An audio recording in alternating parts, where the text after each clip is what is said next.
സർവകലാശാല വിസിക്കെതിരെ എസ്എഫ്ഐ സംസ്ഥാന secretary PS. സഞ്ജീവിന്റെ post. Irwin പ്രഭു അന്ന്, മോഹനൻ കുന്നുമ്മൽ പ്രഭു ഇന്ന്.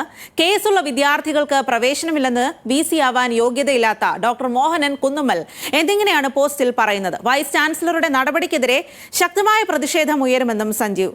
വിവരങ്ങളുമായി ഹാൻസ് ആണ് ചേരുന്നത്. ഹാൻസ്, എന്തായാലും എസ്എഫ്ഐ വിസി പോര് ഇവിടെയെങ്ങും തീരില്ല എന്നാണ് ഇതിൽ നിന്നും വ്യക്തമാകുന്നതെന്ന് മനസ്സിലാകുന്നു. പോസ്റ്ററിൽ എന്തെല്ലാം കാര്യങ്ങളാണ്, വിമർശനങ്ങളാണ് ഉയരുന്നത്?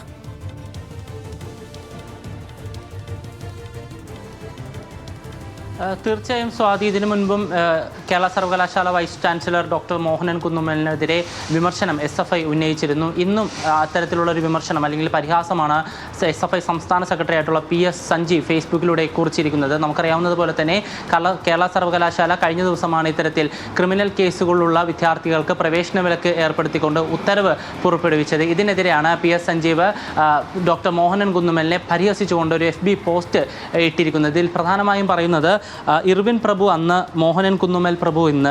കേസുള്ള വിദ്യാർത്ഥികൾക്ക് പ്രവേശനമില്ലെന്ന് വിസി ആവാൻ യോഗ്യതയില്ലാത്ത ഡോക്ടർ മോഹനൻ കുന്നുമ്മൽ പറയുന്നു. ചരിത്ര നിഷേധ ഉത്തരവുകൾ പൊതുജനങ്ങൾ ചവിട്ടുകുട്ടിയിലേക്ക് വലിച്ചെറിയുമെന്നും വൈസ് ചാൻസലറുടെ ഇത്തരത്തിലുള്ള നടപടിക്കെതിരെ ശക്തമായ പ്രതിഷേധം ഉണ്ടാകുമെന്നുമാണ് പി.എസ്. സഞ്ജീവ് ഇപ്പോൾ ഫേസ്ബുക്കിലൂടെ പറഞ്ഞു വച്ചിരിക്കുന്നത്. ഒപ്പം തന്നെ ബ്രിട്ടീഷ് കാലഘട്ടത്തിൽ എങ്ങനെയായിരുന്നു നമ്മുടെ രാജ്യത്ത് പ്രതിസന്ധികൾ ഉണ്ടായിരുന്നത്, ആ സമയത്തൊക്കെ ഏത് രീതിയിലുള്ള സമരങ്ങൾ നടത്തിക്കൊണ്ടാണ് വിദ്യാഭ്യാസം ഒരു അവകാശമായി നേടിയെടുത്തത് എന്നതടക്കമുള്ള കാര്യങ്ങളും ഫേസ്ബുക്ക് കുറിപ്പിലൂടെ പി.എസ്. സഞ്ജീവ് പറയുന്നുണ്ട്. പക്ഷേ അതിനോടൊപ്പം തന്നെ എസ്എഫ്ഐ സംസ്ഥാന നേതൃത്വവും ഇപ്പോൾ വൈസ് ചാൻസലറുടെയും കേരള സർവകലാശാലയുടെയും നടപടിക്കെതിരെ രംഗത്തെത്തിയിട്ടുണ്ട്. ഇത്തരത്തിൽ ഒരു ഭരണഘടനാ വിരുദ്ധമായ ഉത്തരവ് ഉടൻ പിൻവലിക്കണമെന്നാണ് എസ്എഫ്ഐ സംസ്ഥാന നേതൃത്വം ഇപ്പോൾ ആവശ്യപ്പെട്ടിട്ടുള്ളത്. സ്വാതി.